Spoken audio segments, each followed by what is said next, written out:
我们上次谈完了言论自由，然后我们说言论自由的问题呢，都当国家权力侵害了你的言论自由呢，这类题型呢是考试上最简单的，明明是最困难的，如何决定审查标准的有人他都帮你决定好了，所以你只要看到言论自由权的题型呢，确认是国家权力侵害以后呢，在审查标准决定上呢，你就是看它是对言论自由的事情限制还是事后惩罚。如果是事情限制的话，是属于对言论自由最强度的侵害。我们大概没有什么好讨论的，就是采一个审查标准。那考试考题多半，请进。考题呢比较不会出现事前限制这种题型，因为真点太少了，它不太会出。那比较集中在事后惩罚的部分。如果是对于言论自由的事后的管制呢，那我会进一步运用双轨理论。那我的双轨理论是每个瓦当东西叫我要用，你要给个规范依据，那你可以4至44，5号解释。那双轨理论就是针对去区分针对内容的管制跟非内容管制。那可想而知，当然是针对内容的管制呢，审查相对会来的比较严格一点。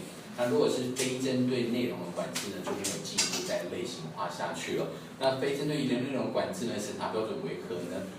有人教科书上跟你讲说，看起来类似像中度审查标准的一个使用，但我说事实上它就是个个案权的。个案权就是我没有办法帮你连接到一个特定的法律效果，所以你得要在个案中才能够做决定。记得吧？对吼。那我说一样的，考试考题比较不容易出现非针对内容的一个管制。一方面是真点相对也少了一点，因为考不到双阶理论了。然后另外一方面改理论还要改。通常处理老师也不太愿意哦，所以大概7、8成以上的题目呢，都会落在确定是属于针对内容管制以后呢，再进一步去看限制到的言论类型为何，那就可以把它俗称的双阶理论，去把它区分成高价值言论跟低价值的言论。希望像双阶理论概念是美化东西的，我要用你来给你规范依据，那你可以以4号解释。那高价值的言论呢？当然采用就是一个严格的审查标准。那我们说大概4号解释呢，给你历史的3种高价值言论类型，就是政治学术、宗教言论是高价值言论，也跟那历史的一种低价值言论类型叫做商业性言论。考试考到高价值言论呢，你就最简单了，因为就直接连接到法律效果，就是采严格审查标准。那如果考到低价值言论呢，大部分的低价值言论呢，你就变成还是进入了个案权衡的一个模式，但考试不会考你要进入个案权衡模式的低价值理论，考试会考你大纲解释、光理连接、特定法律效果的低价值理论。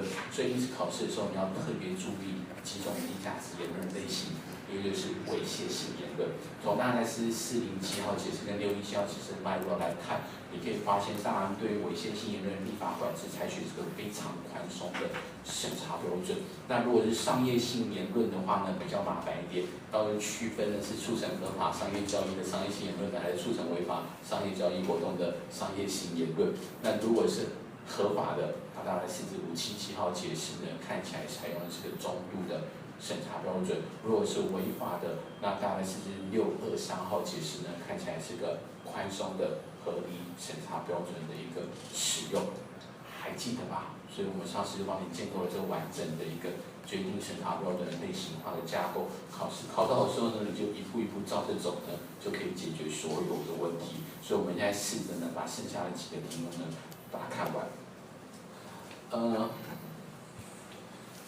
89年律师呢曾经考过的问题，大概是呢，就是比如说我们的广电法相关的法律，假设有个法律呢，它规定说呢，深夜就是播放灵异节目内容的，就是那个法律规定说呢，节目内容呢不可有散布谣言邪说跟混淆视听的节目内容。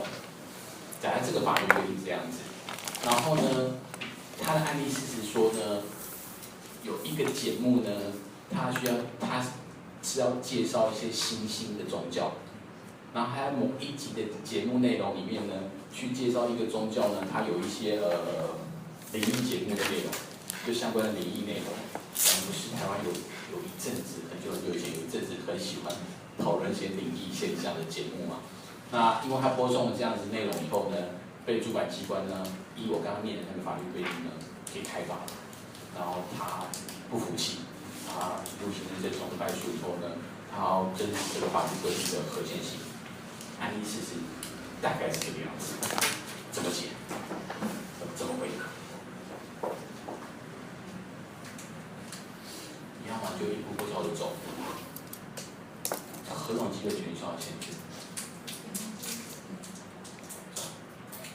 电视台受宪法11条保障的言论自由权，我们这边还没有讲到比较具体的基本权利。如果要讲更具体一点的话呢，古时候会用一个旧的名称叫做宪法11条保障的广电自由权。那我们现在比较习惯用的是宪法11条保障的通讯传播自由权。那这边是这边是属于牵涉到了通讯传播自由权里面的媒体编辑自由权。但你不用讲到那么细啦，就是在这个阶段呢，反正通讯传播自由权是从宪法11条言论自由权来的，我们等一下会做说明。所以你考试只要能够写到宪法11条保障言论自由权就够了。那是谁限制的？是法律的规定嘛？所以来自于国家权利的一个限制，要符合宪法23条规定的要求。那我们说宪法23条规定要求的有几个步骤要走嘛？第一个是什么？这是法律规定，所以又符合法律保障的要求，没有问题。然后呢，法律明确性非常的好，现在有感觉了哦，因为你看到了不确定法律概念。我说过，你要有反射动作，直接连接法律明确性原则的一个检验，因为谣言啊、邪说这种东西就是典型的不确定法律概念嘛。然后，那你就是4至43号解释跟3要建议一遍，然后把它套进去，说有没有符合。但我提醒过你，你不要套进去以后呢，觉得不符合，你就不写了。你还是要继续写下去，因为后面有后面的争点，可以吗？再来就是比例原则的一个审查。那我们说决定审查标准，言论自由权决定比例原则的审查标准，你就一步步照着走嘛。请问这是事前限制还是事后惩罚？是事后，是事后惩罚吗？可以吼，是内容还是非内容的？是内容的嘛？是高价值还是低价值？是高价值还是低价值？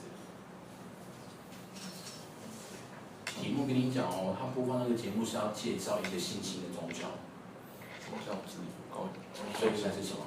高价值。是高价值是为什么？宗教是宗教性言论吼，对吼，对就完了。这是这个个案。可是我说过，我们是个在我们维新法制度设计上，我们是个抽象维新法制度的国家，所以你的维新法标的是这个个案吗？是这个个案适用这个法律规定吗？不是，是什么？是那一个抽象的法律规定。所以那个抽象法律规定所规范到的言论内容是什么言论内容？邪说、谣言、邪说、扰乱视听的言论内容吗？请问这些内容是高价值言论还是低价值言论？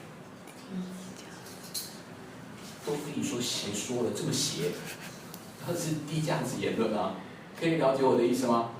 那从而你会采取一个合理的审查标准，这样了解我说什么吗？至于这个个案适用这个法律规定有没有合宪，那就不是大官解释完，那是各级法院法官在审判过程中要处理的问题，这样了解吗？那合理审查标准就自己操作了，我就不再多做说明了。你很容易可以解决合理审查标准操作问题，你最后大概8、9不离10会导出这个法律规定是合宪的法律规定，这样了解吗？我要讲一个这么古老的题目，是89年的一个题目呢，我就是要跟你强调，你在做违宪审查的时候，它案子设计已经是进入大法官了，它进行的违宪审查就只能够审查，但审查的标的就只能够是那个抽象法规范。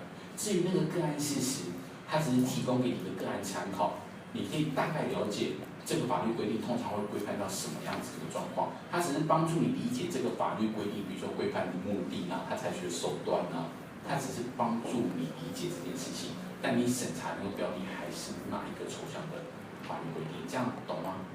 不要弄错了哦。那90年呢？90年吗？90年律师，我们讲过这个问题，考。